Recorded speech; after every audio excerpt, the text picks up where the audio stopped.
ደጌ ክብሬናት ማረጌ ሽታ አንቺ ያላህ ስጦታ። السلام عليكم ورحمة الله وبركاته. الحمد لله رب العالمين، والصلاة والسلام على رسول الأمين وعلى آله وصحبه أجمعين ومن اتبعهم بإحسان إلى يوم الدين. أما بعد، يقول الله تبارك وتعالى في محكم تنزيله: واتقوا يوما ترجعون فيه إلى الله ثم توفى كل نفس ما كسبت وهم لا يظلمون. ጌታችን አላህ ስብሓንሁ ወተዓላ ወተቁ የውመን ያንን ቀን ፍሩ ይለናል አላህ ስብሓንሁ ወተዓላ። ተቅዋ የሁሉ ነገር ማጠንጠኛው ነው። ወለቀድ ወሰይና አለዚነ ኡቱል ኪታበ ሚን ቀብሊኩም ወኢያኩም አን ኢተቁላህ፣ እነዚያን ከእናንተ በፊት የነበሩትንም እናንተንም አላህን እንድትፈሩ አደራ ብለናል ይላል አላህ። ብዙ ፈተናዎች መንስኤያቸው የተቅዋ መጥፋት ወይም የተቅዋ መሳሳት ነው። አላህን መፍራት ቢኖር ብዙ ችግሮች በሚደርሱበት መጠን አይደርሱም ነበር፣ ቢያንሳነስ ይላሉ። ሰው በጅህልናው ሊጎዳ ይችላል፣ በሌሎችም ነገሮች ሊጎዳ ይችላል። ግን አላህን መፍራት ሲኖረው ከልቡ የሰረጸ ሲሆን ጉዳቱ በጣም ይቀንሳል። አልዕርባድ ብን ሳሪያ ረዲየላሁ ዐንሁ ምን ይላሉ? በአንድ ወቅት ወዐዘና ረሱሉላህ ሰለላሁ ዐለይሂ ወሰለም መውዒዘተን ወጅለት ሚንሃ አልቁሉብ ወዘረፈት ሚንሃ አልዑዩን። በአንድ ወቅት መውዒዘተን በሊጋ ጥልቅ የሆነች ምክር መከሩን መልእክተኛው። ልቦች በፍርሃት ይራዱባት፣ አይኖች እንባ ያፈሰሱባት የሆነችን ምክር መከሩን። እንዴትስ ልባቸው በፍርሃት አይርድ? እንዴትስ አይናቸው በእንባ አይረጥብ? መካሪው ነብዩ ሰለላሁ ዐለይሂ ወሰለም ሆነው። እንዴትስ ልባቸው በፍርሃት አይርድም? ተመካሪዎቹ እነዚያ ምርጥ ሰሐቦች ሆነው። የነብዩ ሰለላሁ ዐለይሂ ወሰለም ሰሐቦች በታሪክ አጋጣሚ ድንገት የተገኘ ትውልድ አይደሉም። ኢብኑ መስዑድ ረዲየላሁ ዐንሁ እንደሚሉት ለመልእክተኛው ጓደኝነት አላህ የመረጣቸው ድንቅ ትውልዶች ናቸው። አጋጣሚ የተገኘ ትውልድ አይደለም። ለዚያም ነው የነብዩ ሰለላሁ ዐለይሂ ወሰለም ተግሳጽ ልባቸውን በፍርሃት ያራደው፣ አይናቸውን በእንባ ያረጠበው። ከዛስ ባሻገር ቀጥለው ምን አሉ? የአላህ መልእክተኛ ሆይ ከአነሃ መውዒዘቱ ሙወድዒን፣ ይህች ነገር የተሰናባች ምክር ትመስላለች። በሞት የሚሰናበት ወይም አገር ጥሎ የሚሰደድ ሰው ምክር ቢሰጥ ትንሽ ትልቁን እንቶ ፈንቶ ሁሉ አያወራም። እጅግ አንገብጋቢ የሆኑ ወሳኝ ነገሮች ላይ ያተኩራል። ይሄ ነገር የተሰናባች ምክር ይመስላልና ፈአውሲና ጨምረህ ምከረን አልናቸው። በዚህን ጊዜ ያነሱት ነጥብ ምንድነው? የመጀመሪያው ነጥብ ኡሲኩም ቢተቅዋላህ፣ አላህን በመፍራት አደራላችኋለሁ አለው። አላህን በመፍራት ላይ አደራላችኋለሁ። ቀጥሎ ነጥቦች አሉ። እነዚያ ወርቃማ የሆኑ ምክሮች ለጊዜው እነሱን አልፈለኩም። ተቅዋ የሚለው ነገር ግን ከብዙዎቻችን በጣም ሸሽቶናል። የምንመገበው ጥንቃቄ የለም፣ የምንናገረው ጥንቃቄ የለም፣ ውሏችን ጥንቃቄ የለም። ተደማምረው ከተቅዋ አጣልተውናል። በዚህ የተነሳ መሐላችን የሚከሰቱ ፊትናዎች ጭምር እልባት እያጡ ያሉት በተቅዋ ተመዝነው አይደለም የሚታዩት የሚፈተሹት። ምንናገረው ተቅዋ የራቀው ይሆናል፣ ምንሰጠው ፍርድ ተቅዋ የራቀው ይሆናል፣ ምንይዘው አቋም ተቅዋ የራቀው ይሆናል። እልህ ይገባል፣ ወገንተኝነት ይገባል፣ የብሔር አጀንዳ ይገባል፣ የፖለቲካ አቋም ይገባል። ብዙ ነገር ነው ከያቅጣጫው የሚጓተተን። ነገር ግን አላህን መፍራት ቢኖር ይህ ሁሉ ነገር ሰብሰብ ባለ ነበር። ርዕሴ ጠቆም እንደተደረገው አልመኽረጅ ሚነል ፊተን፣ ከፈተናዎች መውጫ የሚል ነው። ነገር ግን ያሰብኳቸውን ሁሉንም ርዕሶች ማዳረስ እንደማልችል ስለገባኝ ብዙዎችን ትቼ አንድ ነጥብ ላይ ነው ላተኩር የወሰንኩት። ሽርክ ራሱን የቻለ ፈተና ነው፣ ከባድ ፈተና። በቁርአን በግልጽ ሽርክ ፈተና ተብሎ ተገልጿል። فليحذر الذين يخالفون عن امره ان تصيبهم فتنه የመልእክተኛውን ትእዛዝ የሚቃረኑ ሰዎች ፈተና እንዳያገኛቸው ይጠንቀቁ የሚለውን الامام احمد رحمه الله اتدري ما الفتنه فتنه ምን እንደሆነ ታውቃለህ? الفتنه الشرك ይላሉ። ፊትና ማለት ሽርክ ነው ይላሉ። ከሽርክ መውጫ ያስፈልገናል። ከሽርክ የምንወጣባቸው መንገዶች ጠቅለል ለማድረግ ያክል አንደኛ ቀዳሚ ነገር ዒልም ነው። ብዙዎችን ሽርክ ላይ ይጣላቸው አለማወቅ ነው፣ ተውሂድን አለመረዳት ነው፣ የኢስላምን ሐቂቃ አለመገንዘብ ነው። ስለዚህ ከዚህ ፈተና መውጣት የፈለገ ቁጭ ብሎ ይማር፣ ዲኑን በቅጡ ይለይ፣ ማንም እየተነሳ ያደናግረው።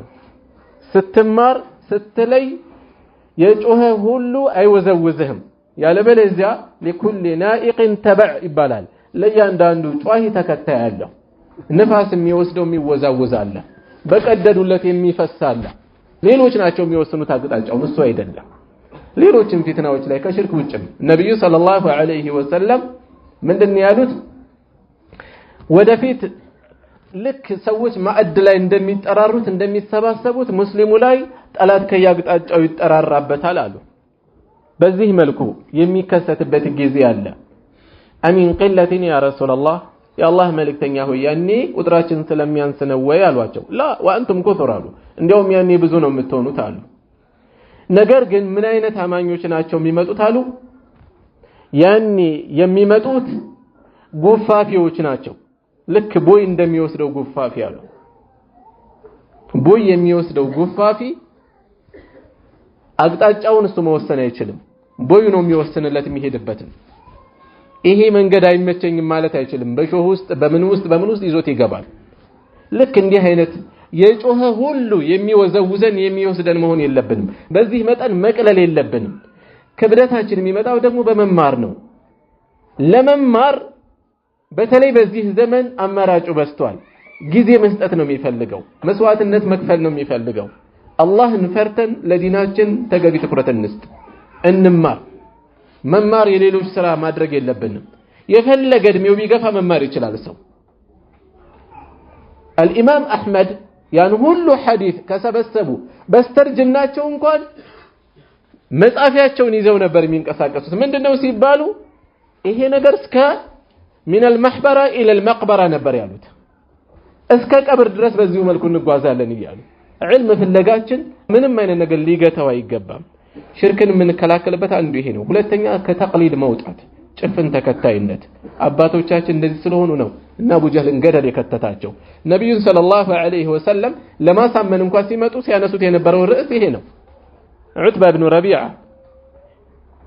ወደ ነብዩ ሰለላሁ ዐለይሂ ወሰለም ሲልኩት ይሄን ሰውዬ ካንተ የተሻለ የሚያናግረው ሰው አላየንም፣ ሄደህ ብታናገረው ሲሉት ተነስቶ ሄደ። ያነሳቸው ነጥቦች ውስጥ አንዱ ምን የሚል ነው? ካንተና ከአብዱል ሙጠሊብ ማን ነው የሚበልጠው አላቸው። አያታቸውን አንስቶ ዝም አሉት። ካንተና ከአባት ከአብዱላህ ማን ነው የሚበልጠው? ዝም አሉት። እንግዲህ እነሱ ከሆነ የሚበልጡት አንተ የምታራክሳቸውን አማልክቶቻችንን እያመለኩ ነው የሞቱት። አንተ ከነሱ በልጣለሁ ምትል ከሆነ ይኸው ልስማህ አላቸው። ደሊሉን አያችሁት? ትልቁ ደሊሉ ይሄ ነው። አባቶችን ማጣቀስ፣ በአባት ላይ ያስፈራራቸው ማለት ነው። በልማድ ተጠፍረው በመታሰራቸው ብቻ ሽርክ ላይ የተዘፈቁ ብዙ ወገኖች አሉ። ከዚህ ነፃ እንዲወጡ መጣር ይኖርብናል። ከሽርክ እንድንወጣ ሌላው የሚያግዘን ነገር ከሃዋ ከስሜት መራቅ ነው። አንዴ ብያለሁ፣ ኖሬበታለሁ። ቢድዓ ውበት አለው። በነገራችን ላይ ሰለፎች ምን ይላሉ? في كل بدعة زينة ይላሉ። በእያንዳንዱ ቢድዓ ላይ ያሸበረቀ ውበት አለው አሉ። በጋራ ይሰራል፣ በዜማ ይሰራል፣ በቡድን ይሰራል። እነዚህ ነገሮች የሚጎተጉት ነገር አላቸው፣ የሚያማልል ነገር አላቸው። ስለዚህ ሃዋ ሲገባ ሰዎች ከዚህ መውጣት እድላቸው ይጠባል። ይሄን ነገር ነፃ እንዲሆኑ መስራት ይኖርብናል። ይሄ ሽርክን በተመለከተ ነው። እንዳልኩት ሰዓት በማስተብ ብዙ ነጥቦች ሰፋፊ ነገር ቢፈልጉም ብዙ አላወራባቸው። ከዛ ባሻገር ዑንሱርያ ዘረኝነትን በተመለከተ በየቤታችን ገብቷል። እነከሌ ዘረኛ ናቸው ብሎ ራሱን የሚዘነጋ አካል ሞኝ ተላላ የሆነ አካል ነው። መጠኑና አይነቱ እንጂ የሚለያየው ተለክፈንበታል እንዳለ ከጫፍ እስከ ጫፍ ከሰሜን እስከ ደቡብ ከምስራቅ እስከ ምዕራብ ተለክፈንበታል። ነብዩ ሰለላሁ ዐለይሂ ወሰለም አርበዑን ፊ ኡመቲ ሚን አምሪ ልጃሂልያ ይላሉ። አራት ነገሮች በህዝቦች ውስጥ የጃሂልያ መገለጫ የሆኑ ነገሮች ናቸው። ላ ይትረኩሁነ አይተዋቸውም ደግሞ አሉ። የጃሂልያ ስርዓት ናቸው፣ የጃሂልያ ነጸብራቅ ናቸው፣ ግን ህዝቦች ውስጥ ይንጸባረቃሉ። ከነዛ ውስጥ የጠቀሱት ሁለቱ ነገር አንደኛው አልፈኽሩ ቢልአሕሳብ ሰው በቤተሰቡ በዘሩ በግንዱ መጎረር በራሱ ሊሆን ይችላል፣ በእውቀቱ ሊሆን ይችላል፣ በሀብቱ ሊሆን ይችላል። እኛ እኮ እንዲህ ነን። በዚህ ዘመን የተለከፍንበት መልካም ነገር ሲሆን ወደ ብሔር ነው የምናስጠጋው የምናከፋፍለው። ብሔሩን እናያለን፣ የፉላን ብሔር ነው። ከዚያ የህዝብ መነጋገሪያ ሆኗል። ትልቅ ስራ ሰርቷል። ህዝቡ ክሬዲቱን ለህዝብ አከፋፍለን በብሔር ልንደነቅበት እንፈልጋለን። ወንጀል ሲፈጸም ግን ብሔሩን አይተን ወደ ብሔር ማስጠጋት የሚፈልገው ማን ነው?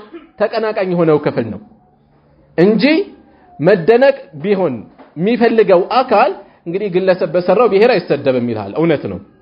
ሌሎች ጋር ሲሆን ግን ወደ ብሔር ነው የሚያስጠጋው። ተለክፈንበታል። በዚህ ዘመን በብዛት ያለ ነው።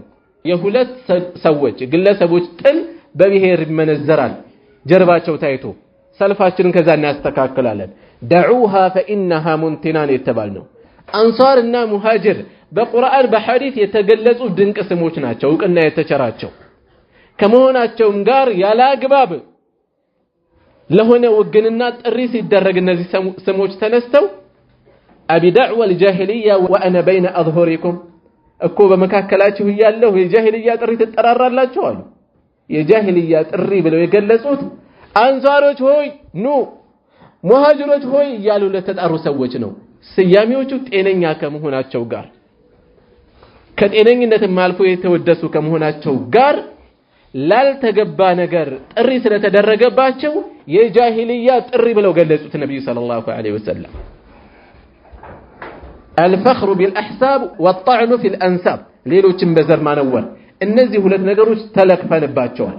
የፈለገ አካል በብሔር ስላነወረ አንተ ዝቅ አትል፣ ምን አስጨነቀ? ለዲኑ ሲሆን የረባ መስዋዕትነት የማይከፍለው ሁሉ ብሔር የተነካ ብሎ ግን ህይወት ሊቀጥፍ ይነሳል። ሰው ርክሰት የራሳችን መርከስ ነው የሚያሳየው። لا اله الا الله እንኳን የማይገታን ደረጃ እንደርሳለን። ለምን? ወንድምህ ከየትኛውም ብሔር ይምጣ ወንድምህ ነው።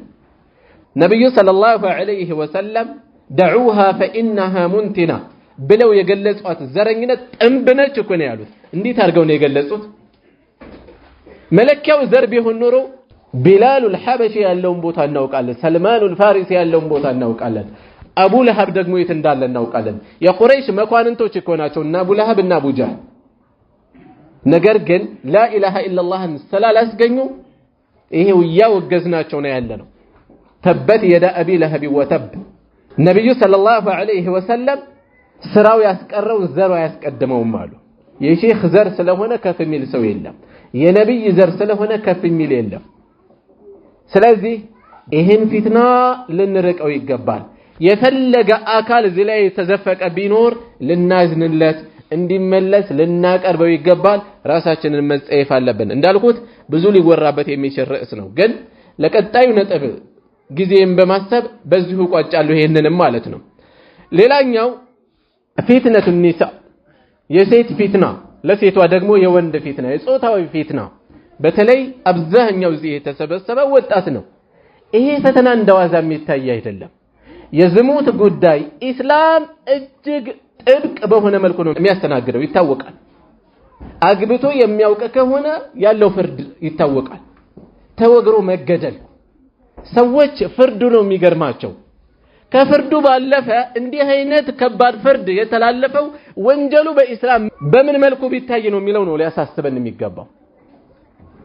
የነብዩ ሰለላሁ ዐለይሂ ወሰለም ሱሐቦች እዚህ ጥፋት ላይ የወደቁት የአላህን ህግ ተግባራዊ አድርገህ ከዚህ ወንጀል አንጻኝ ብለው እስከ መቅረብ ህይወትን አሳልፎ እስከ መስጠት የደረሱት ይህንን ወንጀል እንዴት አድርገው ቢስሉት ነው?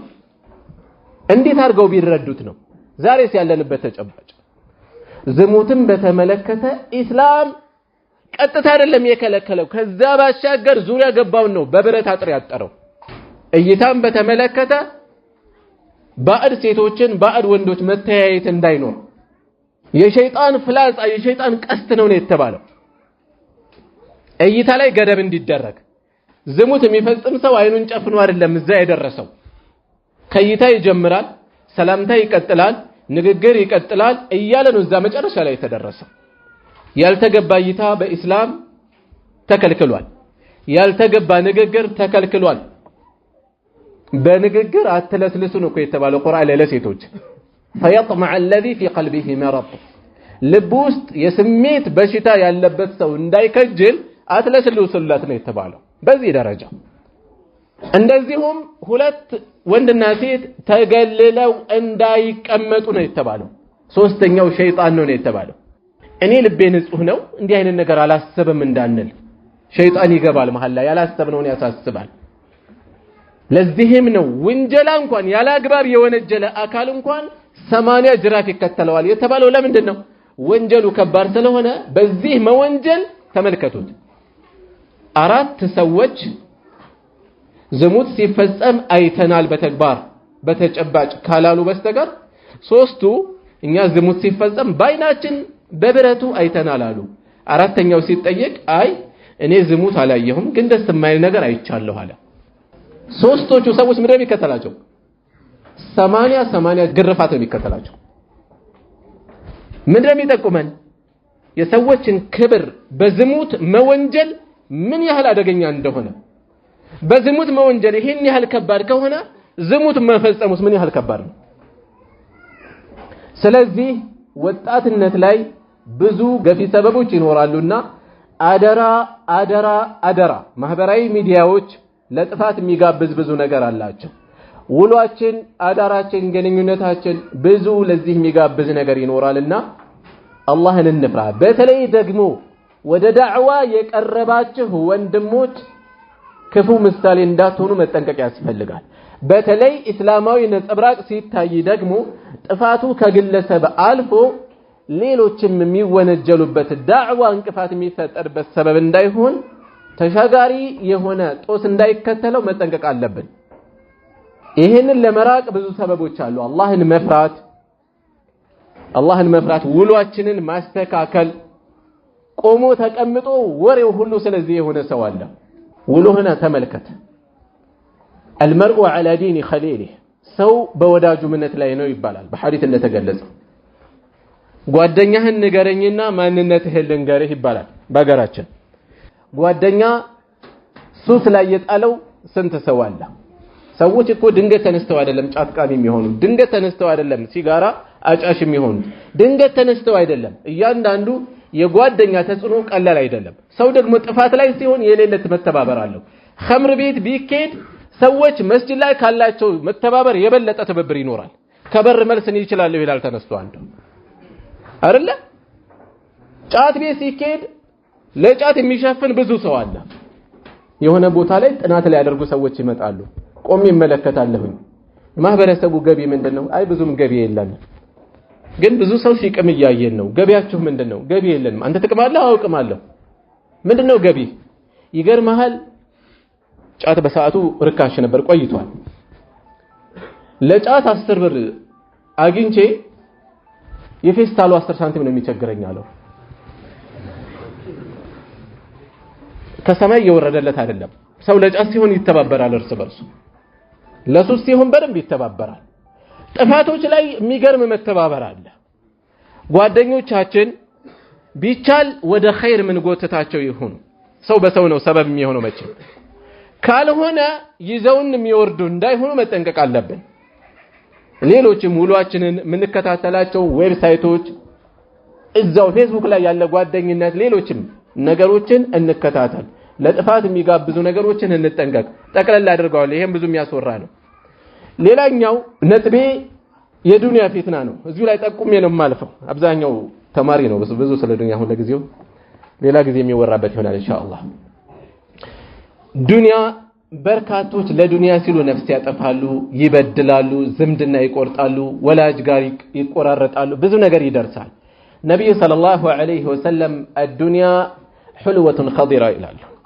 ዱንያ ጣፋጭ አረንጓዴ ነች አሉ።